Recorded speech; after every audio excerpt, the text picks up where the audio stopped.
Hi, GitDuck is a video chat tool built for software teams that enables you to talk and collaborate in real time directly from your IDE and independently of what IDE other people are using.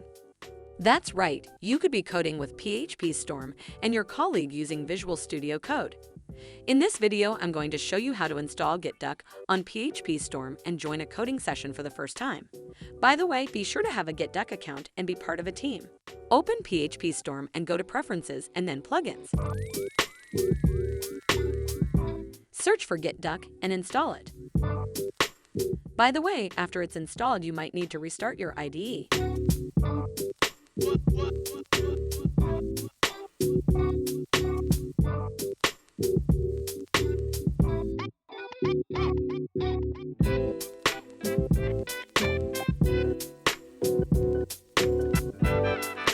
Now you should be able to see here at the bottom right of your IDEs the option to log in on GitDuck.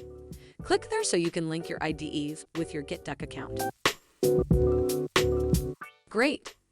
Now everything is connected and you are ready to join a coding session.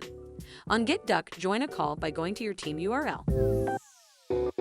Once you are on a GitDuck call, you will see here at the bottom right of your IDE that GitDuck identified that you are on a call and you can start sharing your code.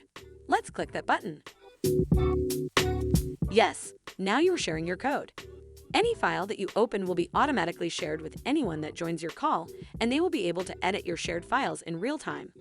If you go to the GitDuck app, you will see that your code is being shared there, so even if your colleagues don't have the GitDuck plugin installed in their IDE, they could also be collaborating with you. If they have the plugin installed in their IDE, independently of what IDE they use, they would be able to do pair programming with you. Let me show you the options that you have with GitDuck. At the top, you can see the files that are opened by the people on the session. Below, you can see the shared file system. With GitDuck, you can share a specific file, multiple folders, or the entire project. After that, you can see who is on the coding session with you. The last section contains the buttons to share a folder, the project, or to stop sharing. You can also exit the coding session by leaving the call or clicking on the GitDuck button at the bottom right of your IDE. Another option that you have is to be able to follow a developer. If you're following someone, you're going to be seeing every file they open or every time they navigate their code. That's all you need to know to share your code in real time with GitDuck and PhpStorm. Thanks for watching.